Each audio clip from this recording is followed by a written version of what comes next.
If your brand belongs in the heart of the yachting world, this is where it happens. Yachting International Radio reaches over 1 million yachting professionals and enthusiasts every month, with 77 million impressions, 220,000 social followers, and 74,000 podcast subscribers. Our hosts are insiders, crew, captains, CEOs, trusted voices shaping the industry. This is targeted, high-impact advertising in a luxury niche. Visit yachtinginternationalradio.com/advertise. Your audience is already listening. Good morning, afternoon, evening, folks. It's Captain Liam here. Got the pleasure of speaking to Captain James Battey here from the Yacht Workers Council, by crew, for crew, the premium platform for yacht crew networking, career management, and insights. Thousands of crew are going to be joining. It's coming up this 2026. Welcome to the Captain's Chat, Captain. Thank you very much. What an introduction. Thanks for having me. That's exactly as you said. We're trying to create one central ecosystem where everything crews, so like a one-stop shop. Because in the 20 plus years I've been in it, it's always been fragmented, little pockets of groups of people, and, trying to get together is difficult. So what we're trying to do is put everyone all in under one roof so that everything's covered. And, it just makes the most amount of sense for it to be that way. Well, I think successful companies solve problems, and I think that it starts with identifying what the problem is. As a captain like yourself, sometimes we're on the sideline watching this industry evolve.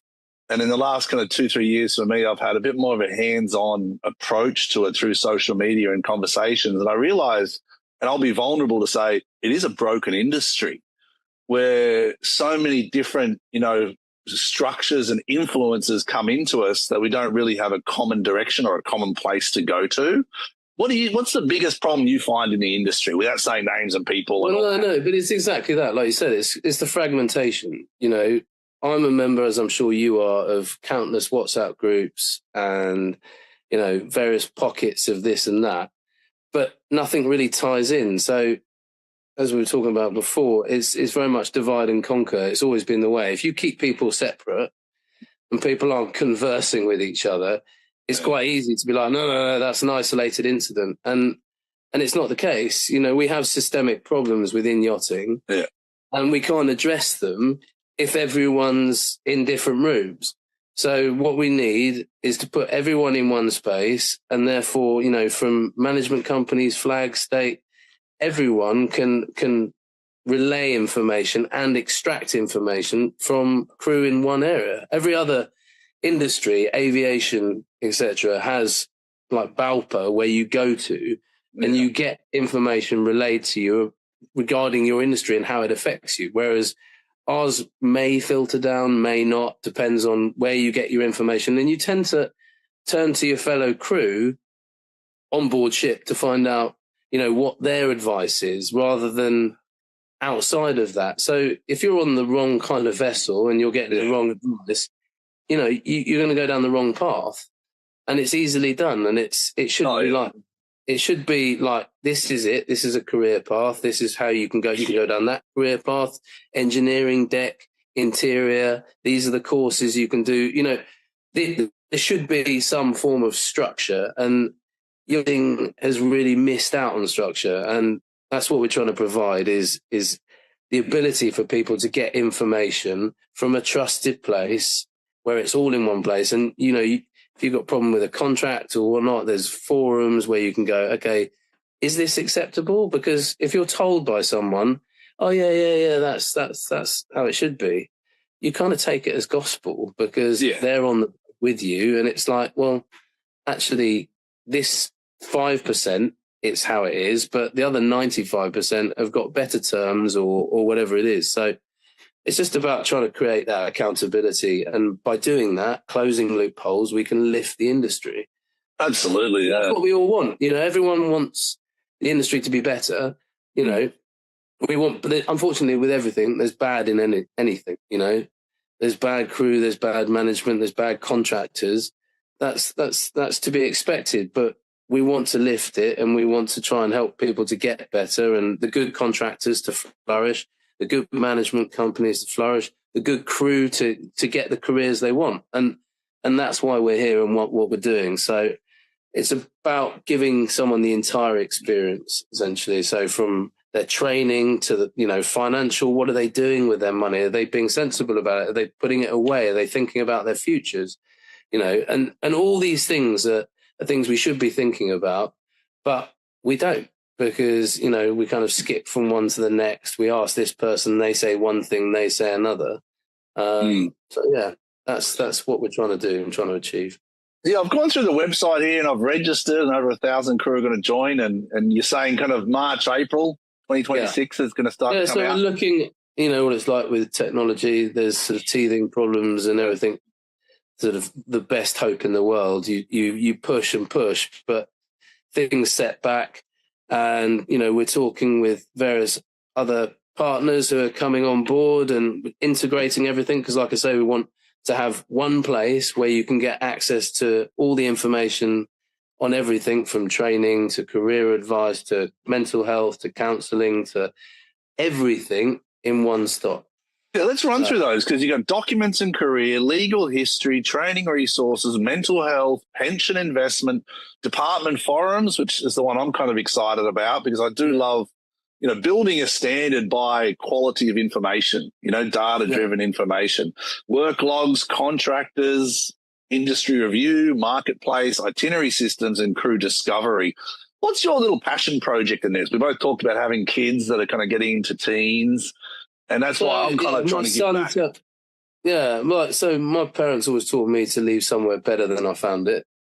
And that's what I want to do within yachting is sort of a legacy of making it better. And my son, who's 14 now, was showing an interest of like, oh yeah, I'd be quite interested in getting into yachting. And I'm like, not at the moment, not how it is, because, unfortunately, there's still a lot of people who are exploited within yachting. I hear horrendous stories every year, and it just shouldn't be the case. In the modern day, we shouldn't have these situations occurring to crew. No.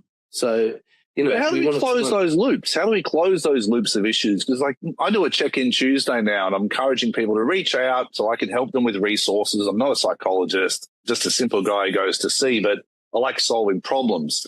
But a lot of these people reach out with legitimate, real concerns and stresses of not being safe on the boat. How do we close those loops within that Yacht Workers Council? Is it more of a legal framework or a support framework? It's a support. It's a support network of people, because also, I mean, it's great that they're addressing it and they're raising these concerns. Yeah. As we've said, they're raising them potentially to you in a small group of people. But if we can highlight that this issue is systemic and it's happening a lot, then we can address it and we can take these issues further. And that's the point, is being able to highlight. It's very easy, like I've said before, to be able to quash something and that's just an isolated event. Unfortunately, in yachting, it's not. It happens a lot, and we need to make sure that we can address these issues, and then we can go to the organisations, the various associations, and say, look, we've got a real problem here. We need to address this, and we feel that the way this can be addressed is by sharpening up on contracts. Things like the Seafarer Employment Agreement. It very much depends on who's giving you your Seafarer Employment Agreement as to what terms are in it. There's no like your yacht crew; these are standard terms, and it's just it can all be interpreted by the amount of times I've given people their contract and they've gone straight to the back page, signed it, and gone, there you go. And I'm like, have you even read it? Like, yeah, but I mean, we talked about it. It's got my holiday in it. It's got how much I get paid. And I'm like, wow, okay. But, you need to have a look at this and this and the protections and, it's educate. It's like anything. Education is always key. If you're educated as to what support you get or more importantly, what you don't get, then you know what you're letting yourself in for. And the problem is, I think a lot of people come into yachting because they see below deck or whatever, or they have an idea of what the life is that they're stepping into. And it's completely contrary to what they thought. Yeah. And then they're like, ugh, and they freak out.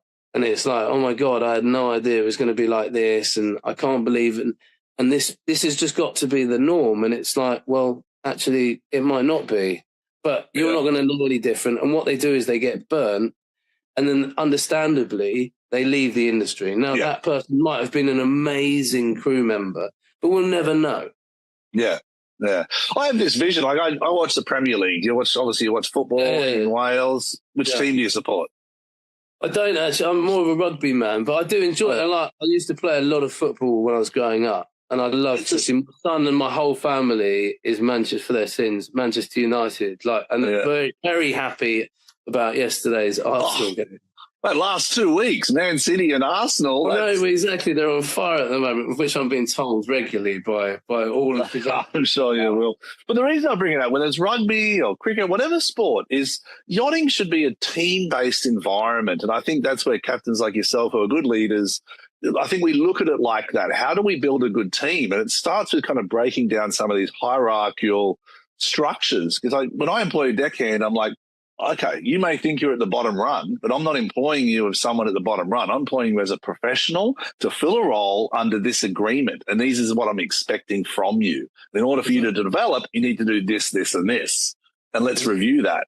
But I think too many people, because of the privacy of yachting, I'm not sure if this resonates with you, because of the privacy of yachting, everyone kind of keeps their own boat. That's another thing that you can exploit.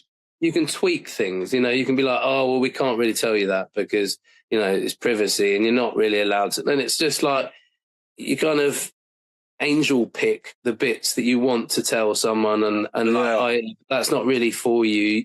No, you don't get to see that. And it's like, no, well, that actually is going to come around and bite you in the arse if you have that approach. Like respect is really important and loyalty on board ship. When you can kind of step up in order to be like, no, don't. I've been a charter captain for, crikey, a long, long time. I mean, I've only ever really been on one private boat and I was on there for 2 years. So I'm in 18 years of charter. And, people can have too much to drink and party. Yeah. And I've had situations where I've heard someone shouting at one of my stewards and I've gone downstairs and I've been like, right, Nika, you leave. And I'm like, just so you're aware, you don't shout at my crew. If you've got a problem, I'm the captain, you come and shout at me. And I decide as to whether I, talk to my crew about whatever it is that you've raised. Yeah. And you have to be that, but not like, okay, well, I'm not getting involved in that. There's obviously, it's like, no. And the respect is earned. I look out for my crew and it's really important that I look after them, because they look after me and they look after the vessel and everything kind of works because of that. But if you don't have that, where you're like, oh, I'm not getting involved in that, that's their problem. They can sort it out. Yeah. It festers and then it becomes quite toxic. And it's Sorry, this is a great insight into leadership and Captains 101 as charter brokers. We're talking about Yacht Workers Council, but what the tips you're giving, captains and industry leaders is you've got to build these teams, correct? Yeah, completely. And support them. Yeah, I went to boarding school, so I was institutionalized. You got used to being in close quarters with people, from a young age. I was 7 when I went to boarding school. So you get used to being in that environment and you know that you can't let things fester and build up. But I mean, to give an example, a crew member who's got a niggle with their cabin mate who keeps leaving their wet towel on their bed when they come out, if they don't say anything to the crew member and they let that fester and then they end up headbutting them in the crew mess one time because someone said something, everyone's like, psycho. And it's like, because you haven't seen all this stuff that's built up. It's the iceberg, isn't it? It's the iceberg. Exactly that. Let's turn the iceberg upside down, So, and this is it. And I think it's really important. I say to my crew, if you have a problem, we need to deal with it there and then. Say your piece and sort of mediate and be like, okay, no, you've said your bit. Now what have you got to say? Okay, cool. Is this can we resolve this? No, okay, well, just don't do that. It's not cool. You wouldn't want it to put his wet towel on your bed, so understandably, don't do it to him. And these things can get worked out. It's just when they don't get worked out initially that they suddenly snowball, and then it all blows up, and it's just catastrophic. Yeah. I mean, to me, it all starts with crew. Like we talked about the industry. You've got brokers and builders and all the rest of it. What we talked about before was you could have the best scenery, the best feel, but if you have bad food, the guests aren't going to enjoy it. Yeah, so it's exactly that. And crewmate, it's the same as anything. You go into a restaurant, you could be eating the most amazing food in the world, but if someone slaps a plate down and goes, there you go, you're going to be like, wow, okay, thanks. Do you know what I mean? It's that. Yeah. That's what you're going to remember. You're not going to go, wow, this is the most exquisite food I've ever tasted. You're going to be like, the waiter or waitress was giving me so much attitude, it's a joke. That's your takeaway. So the experience is really made by the crew. I'm incredibly fortunate. I work for an amazing owner. I have wicked crew, and it's very much like a family. Hell yeah, we definitely have niggles and gripes and like flare-ups, but it's how we deal with it. And we're like, oi, come on, like we're all in. Excuse the pun. We're all in the same boat. Yeah, let's kind of shake it off, crack on, and let's keep going. And it's a sign of a great leader, Captain. Like I've had this engineer for 10 years. We've worked together. And, I think when people join the boat, they must be like, do they actually get on or not get on? And I'm like, over 10 years, him and I have probably fired, resigned, between each other, 3 different boats, a lot of times. But we always work through it because we have this rule, just say the truth. What's on your mind? I always have a saying, you can't argue the truth. Yeah. And that's the thing. Like I had a day worker once, and he was an American lad, and he turned up at LMC. And he turned up at lunchtime. He was like, James, God, man, I'm sorry. And I was like, what's going on? Like, you're 4 hours late. He's like, I went out. I got really drunk last night. He's like, you don't have to pay me. I'll work the day. You don't have to pay me. And I went, no. I said, I will. I'll pay you the afternoon. Yeah. I said, but I respect, like, I can't argue this. You've told me if you told me that there was a bus and you got stuck on this and then you ended up there, and then later on I find out that you actually hammered, then I've lost all respect for you. Whereas actually, now I respect you because you told me the truth. Yeah. That's what I do enjoy about yachting. Makes mistakes. But we all make mistakes. I've made plenty, and it's how you deal with those. You either hide from them and it will come out, like it always comes out.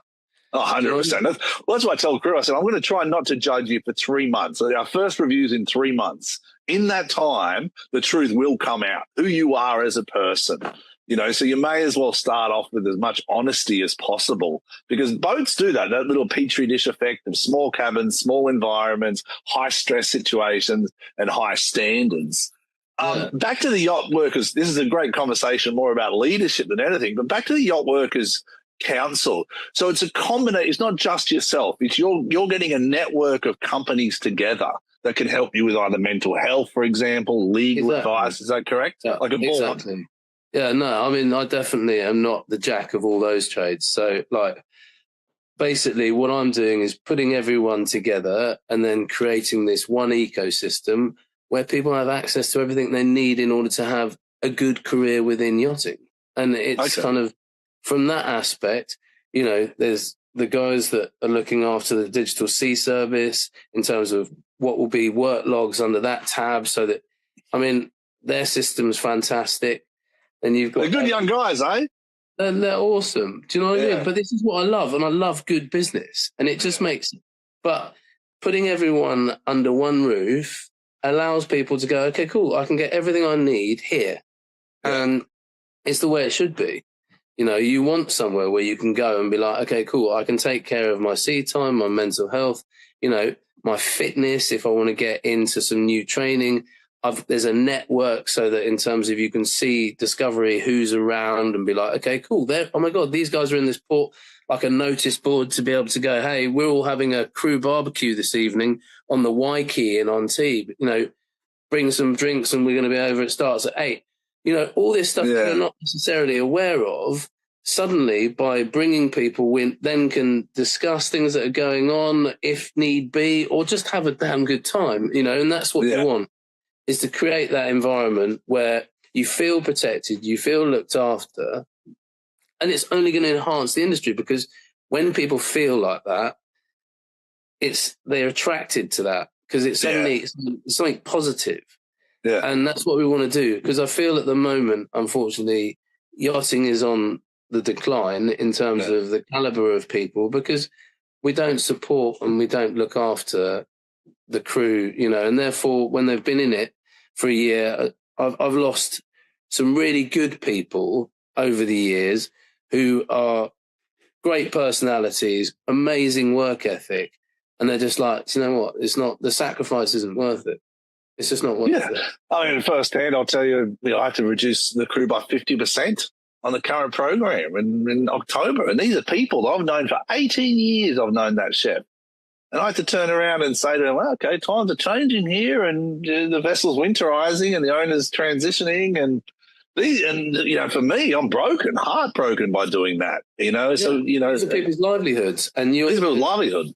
Yeah. And you just basically going, oh, yeah. And I've had it before, people reneging, having like a full-time, and I worked with one company who were doing the employment contracts, and they even are an amazing company, because they had the kind of nous to say, you know what, we can't represent your boat anymore, because the contracts that people were signing, basically permanent contracts, were then being renegotiated to like, oh, it's just a seasonal contract. And they were like, you know what, we're not doing it. And I've got a lot of respect for that, because that lifts the standard. Oh, 100%. And really, really good to see that happening. And that means that people have got ethics, and it's so important to have, you know, some form of ethic behind you as to what you do and how you operate. Well, that's where I go back to the Premier League. My vision is almost like, sorry to interrupt you there, Kat, but it's like, that's why I go back to any team sports, there's transparency, and you see a good player, and then a good player aligns with other good players that get good results. And that's, I don't see that. But also, look, you come to sport, and you know, we were talking about it the other day, actually, amongst some friends of mine. Sport is one of those things where it doesn't necessarily have to be all the best players on the pitch, because actually that's probably the worst. But everyone has their part to play. Yeah. You know, we used to have it at school. We had obviously 120 lads in 1 year, and then the best, you get the A's, B's and C's. But then also you had a house team where you'd get some people, like a guy I used to play with, Andrew Harvey. He had no interest in sport whatsoever, but we all kind of assisted him and were like, come on, Andy. And we kind of roared him on, because we needed him to perform and be part of that team, because we needed to take on and beat other people.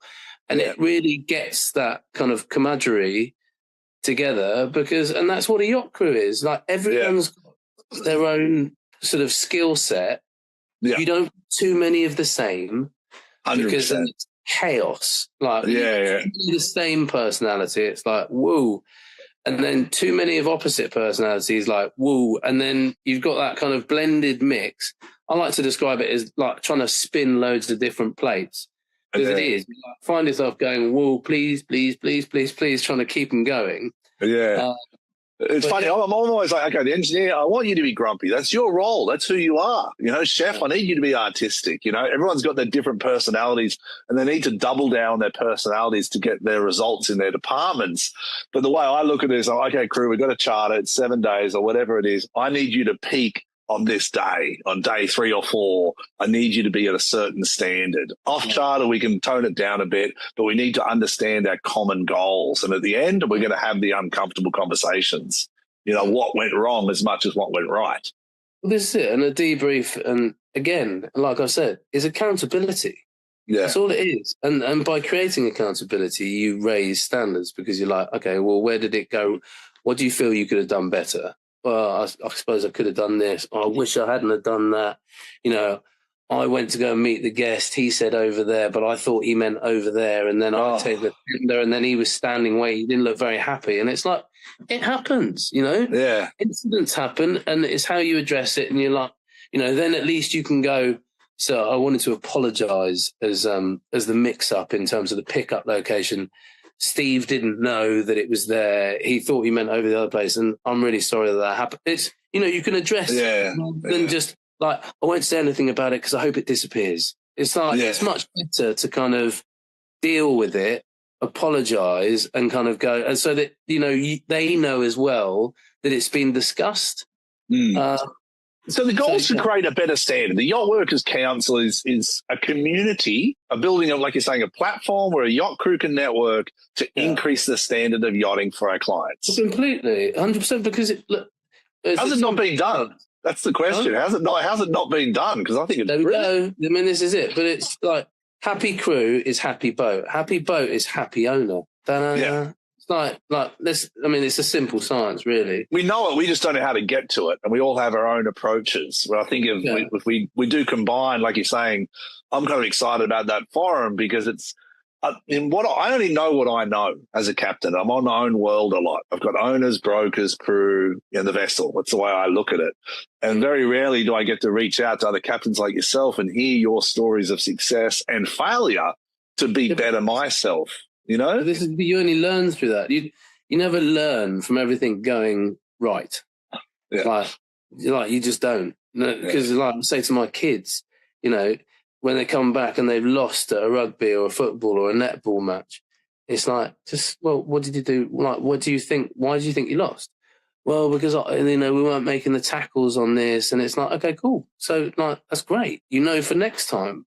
Yeah. Whereas when you just bumble through life thinking that everything's perfect and rosy. And I'm great. Yeah, I'm the best. I'm like, you're in for a horrible fall one day. You know what I mean? So, it's like my kids now. I tell them the world is not a good place. I said, you can only make your space of positivity and your space that makes you a better person. But the world, you know, people are always out to get other people or be better than other people. That's just the reality. So how do you create your internal strength? You support yourself with people around you that are like-minded, that want to be better, you know? Yeah, and just also think about yourself in a positive light, you know, that you're doing the best that you can. If you know that and you are upkeeping those standards within yourself, that you know that you're like well-mannered, polite, you've got a good work ethic, then that's great. You know, and I always used to say when I started and I was a day worker, and I wrote an article today about it, you know, because I want good people to come into this industry and I want those people to know like certain things, little telltales that you can kind of go, all right, well, I won't go and approach that boat because they haven't got covers on and it looks like they're a guest. That's not like there's going to be no day work there. Do you know what I mean? Yeah. And if there is, there'll be someone standing on the quay looking for a day worker. They're not going to expect you to approach. Do you know what I mean? They're like, looking for day work. We need someone because we have a spillage in the engine room. We need someone with a bitch or whatever. Absolutely, yeah. All these things to be able to help so that people don't have that uncomfortable start and then go, oh, actually, do you know what? I don't like it. And then they leave before they've even really started. Yeah. And that's the idea, is to try and help people and educate people how yachting works and therefore raise the standards. And by doing that, we'll get a better industry. We'll get better experience for the owners, which will make them happier, and overall it lifts. Yeah, I think it's a perfect way to introduce the Yacht Workers Council, and I think it's going to be something that does change it. Where's the biggest area for growth, do you think? And we're brainstorming here. Is it the onboarding process? Is it the offboarding process? Do we focus on the new crew that come in? Because I see a lot of these new crew. The industry as a whole. It's about everyone looking to try and assist others, because we have to, like we said earlier, you've got to take some responsibility for ourselves. We've always sitting around waiting for someone else to fix it. Yeah. And I think that's the problem, you know, and associations, you know, they've got their way of doing it, and, you know, some of it's dated, and, you know, it doesn't necessarily work when you're like, well, what are you doing about it? And it's like, well, we can't really do anything until next year when we've got the data telling us about what's happened last year. And it's like, huh? Well, what did you do with the data from last year? Well, we're comparing that with this year. And it's like, wow, okay. So, but is it, we just collecting data, or are we doing anything about the data? So yeah, it's that ability to make changes and go, wow, okay, well, this is happening a lot. We can see that because it's being raised a lot. How can we change? How can we talk to people about making that change and doing that? And it's unfiltered, you know. Yeah. We're not. Well, it's neutral, isn't it? It's unbiased is the key. Well, this is it. We're not, but we're also not accountable to anyone. We don't like, you know, management companies sit in an impossible position. They're on the fence between owner who pays their management fee and crew that they care about. Now, if the two conflict, it's a very difficult position because, like, business is business. Like, we all have to keep the wolf from the door. And, you know, then there's the ethics side of it of like, yeah, well, you know, you should be doing this. But we have to care about the crew, you know what? And there has to be, so we can take that onus and we can report back to them. So, and saying that this has been raised quite a lot. We've seen that this issue's going on quite a lot in the industry, you know, and I see that you're looking after these vessels and that vessel. What do you think you can do to change that? And they can then turn to the owners and go, well, this is quite a problem we're having. We're being told by this group who is represented by YWC that this is happening. You know, is this happening? You can speak to the captain. Is this something you feel is happening on board the vessel? No, it's not. Actually, we don't have that, thankfully. But I know it's happening on this vessel, and I've seen it, and all this. You know, and it creates that accountability. So, yeah, I mean, we talked about the motivating factors being your children, the same as me, but, you know, another motivating factor for me is also the clients, being a charter captain or, you know, or a private yacht captain as well. It's the end user. And so many times I've seen owners, and even one recently called up saying that he's not happy with his current program because of the turnover of crew. You know, can I help? And I'm like, that's an interesting question. And I spoke to the captain. What a compliment to you. I mean, that's awesome. I mean, to get that phone call, I'm very lucky. I work for an amazing owner and I've got amazing crew, and I've brought them with me from my previous boat. We have a great relationship, but that is so important. And you can feel that when you're on a boat where you've got happy crew. You know, it lifts the whole program. It's really important to wear a smile. Like, everyone has issues going on in their lives. Like, you know, we all have them, you know, whatever they are. But in that moment, you've got to be able to come out and be like, morning, how are we doing, guys? Right, what's the plan? And also the ability to read the room. I mean, as a charter captain, some guests don't really want to talk to me. No. So I gauge that when I meet them as to what kind of person they are. They might start to open out and be like, hey, Captain, I want to do this or whatever. Or they might just want to talk to Ruth, my chief stew, and be like, that's way better for me. Or maybe Madame makes all the decisions. You know, you work out. Oh, it's such an uncomfortable feeling when you're there in front of guests and you're like, I can sense you don't want to talk to me, but I'm here just to help you. And, you know, let me work. And it takes a day or two, I find, to work through every charter client to figure out what they like and what they don't like. You know? To settle in, and, you know, they have certain thoughts in their own mind about how it works and how that should work. And then they're like, actually, do you know what? No, it's this. And then they change and they merge into something different. It's really interesting. And I actually quite like when someone comes on and they don't seem overly content to be there. And I'm like, I'm going to change that. Yeah, I'm going to figure this one out. Yeah, it's like, I'm going to change that. I'm going to make it love.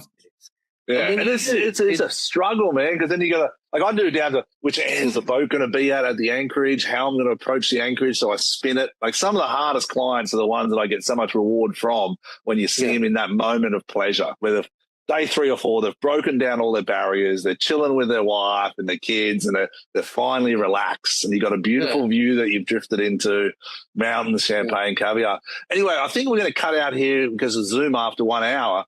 But it's been a great conversation. It's one of the longest conversations I had, I think, Cap James. No, you've been a champion, and thank you so much for your time. It's been... No, we talked about leadership. We talked about the Yacht Workers Council. We talked about lifting standards, about a community. What's your biggest, takeaway in the next kind of 3 to 5 years? Is this a membership-based thing as well? And how do we build it? Like I said, so it's a membership-based. So each crew member will pay. We're looking at £5.99 a month or £60 a year up front. It's less than a round of drinks, but we have a responsibility to take care of our own industry, which is why we're doing membership. And like I say, we're looking like sort of an air miles of about giving people who engage money back in terms of like points, essentially, to be able to use for their training and other such things from the providers that we have on board the site. So, it really is an ecosystem where it feeds back into itself and grows sort of organically. It's been great speaking to you, Captain James. I mean, what I'm thinking now is the vessel should incur the cost, or the brokerage fees should incur the cost, the brokerage houses, because, anything that helps increase the standard for the client is an industry problem. You know what I mean? Yeah. It's an industry-driven solution. So that's where I think this should probably go for all those brokers out there and management companies is give your crew the tools they need to succeed, correct? Well, it's if you give people, exactly like you said, if you give them a path and you give them the tools, then there's no excuse. Yeah. As well. Do you know what I mean? And this is the thing. 100%. But, because we're all very good, like, oh, I didn't know that. I had no idea. And it's like, well, it's weird because you're on there and it's just like, and this is what I'm saying, you know, it's like when you join and you put what flag vessel you work on, the flag state can reach out directly to people that are on their flag vessels about information that relates to them. There's no, oh, we never got that. I didn't see that. It's like, well, you need to read the information that comes to you. Do you know what I mean? So we have a responsibility ourselves as well. But yeah, it's great. And like I say, my business partner's doing it for Ocean Mutual on the merchant side because the core values are the same, but it's branded differently because, you know, if we had like, this is merchant, then the yachties would be like, nah, I'm not joining that. It's not really relevant to me. The values are the same. Yeah, exactly. Yeah. We have the same values, but we're just different industries. And they need to be branded and sort of dressed accordingly. And there'll be different parts within, you know, the merchant side of it than there is on YWC. So it's exciting times. Big change is coming. And yeah, I think the industry is well and truly ready for it. Oh, well overdue for it. Anyway, Cav, it's been an absolute pleasure speaking to you. I look forward to meeting you. So you go between Wales and Cannes? Yeah. So I'm back home at the moment and then back to Cannes later this week. And then, getting ready. I feel like I've blinked and the season's upon me again. Oh, I know. I'm feeling it too. It's end of January here and I'm like, all right, trying to figure out the chef itineraries, brokers are calling, and it's like, okay, all right, back to it. I know, exactly. And January feels like it's like 7 weeks long as well. It's, Yeah. All right, Kat. Well, thanks once again. Everyone be safe out there. Really appreciate it. Make sure, I think the key, the takeaway for me in this conversation is be transparent and be involved. You know, be part of the solution, not part of the problem. And join the Yacht Workers Council. I think there's online, it's yachtworkerscouncil.com, and there's a sign-up form there, I believe. Yeah, there's a waiting list. So that's just to basically say that you want to be part of it. Because like I said, we've got an accountability and, you know, if we want to do it, we have to be part of that change. Get involved. All right, Cap. Pleasure, mate. Appreciate it. Look after yourself.